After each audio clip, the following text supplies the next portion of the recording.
Speech. Take one. Good morning, everyone. Mike, I'd like to thank you for that nice, kind introduction you just gave me. It's great to be here this morning. It's great to be back in front of the school that I graduated from several years ago. I probably look a little older than I did the last time I was here. Hopefully I don't, but I probably do. Quick question for everyone this morning. How many of you would rather be here at Huntsville High School than at anywhere else in the world today? How many of you would rather be here than the beach? How many of you would rather be here than the mountains? How many of you would rather be here than at home with your friends? Okay, I didn't expect a great response from that.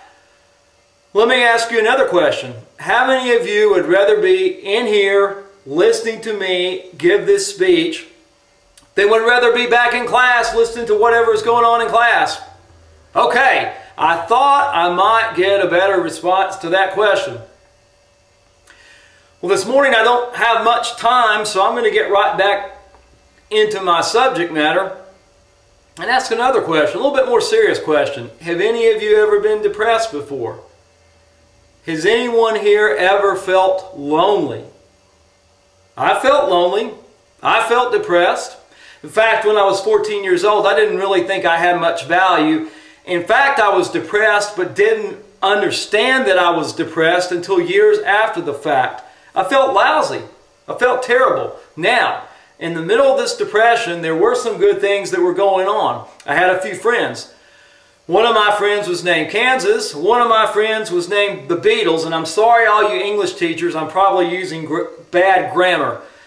And for anyone who doesn't know, I'm not talking about a state and I'm not talking about insects. Now, most of you probably have heard of these people. Most of you probably listen to classic rock radio. So I'm sure you know who the Beatles and Kansas are. No matter who you are this morning, and I will be willing to bet that somewhere in this room this morning there is someone that doesn't feel good about themselves. Maybe it's a teacher. Maybe it's not even a student. There's someone who may feel lonely. I hope that if you're feeling lonely that you have friends.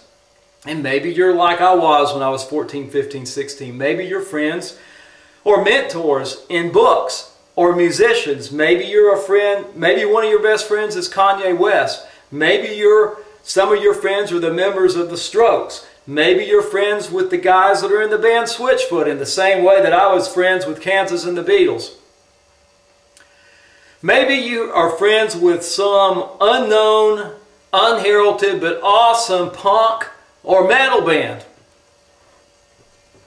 Well, what causes loneliness? Why would any of us in this great country, in this great world with all this possibility out there, feel lonely or depressed? I'll tell you something I heard at a camp when I was 14 years old that it took several years, in fact till I was about 40, for this to crack through my head, but it finally did. And that's this statement.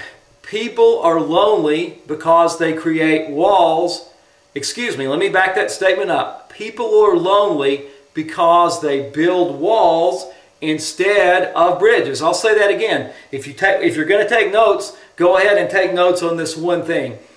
People are lonely because they build walls instead of bridges. Who knows, maybe one of your teachers will give you a bonus on a test if you remember that statement there. Now, how many of you have ever heard of a rock group called The Doors? Raise your hand if you've heard of that band. You've heard of Jim Morrison, you've heard of The Doors. Great. I figured some of you would, and those of you that didn't raise your hands, go back home and ask your parents or ask your grandparents, and they probably heard about The Doors. When I started listening to The Doors, I became interested in a lot of things that I hadn't been interested in before. For one thing, all of a sudden some of this poetry, some of this literature that my teachers in school were trying to get me to read, I wanted to read on my own. So I hope those of you out there that aren't listening to The Doors will go and read something that someone you do respect, a baseball player, another athlete, a musician reads. One author and poet I began to read when I became interested in The Doors, a man named William Blake.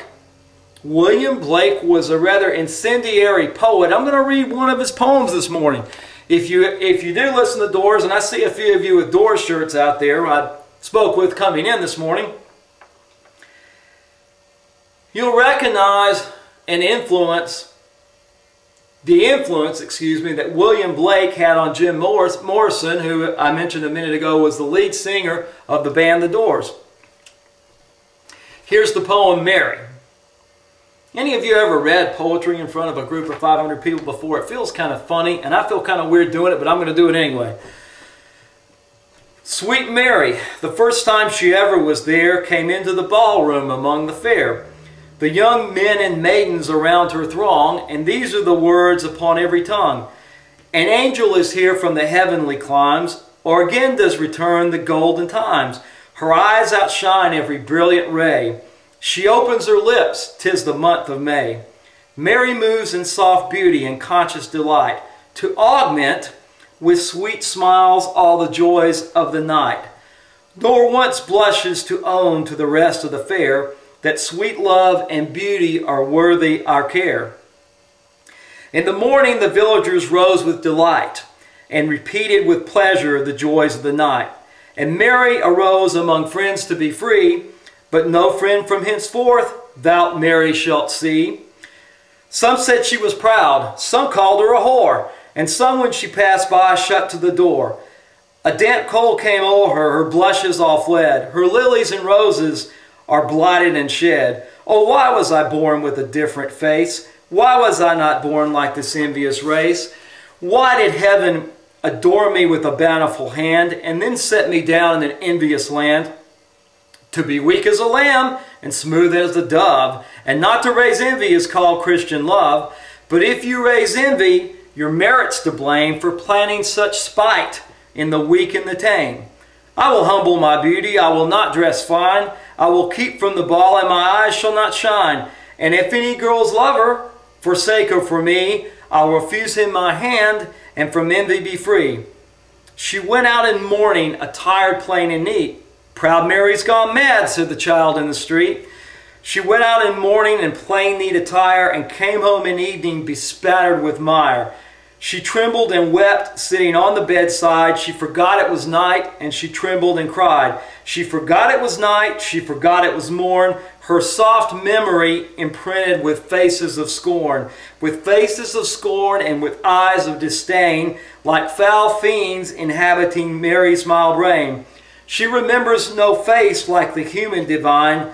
All faces have envy, sweet Mary, but thine. And thine is a face of sweet love and despair. And thine is a face of mild sorrow and care.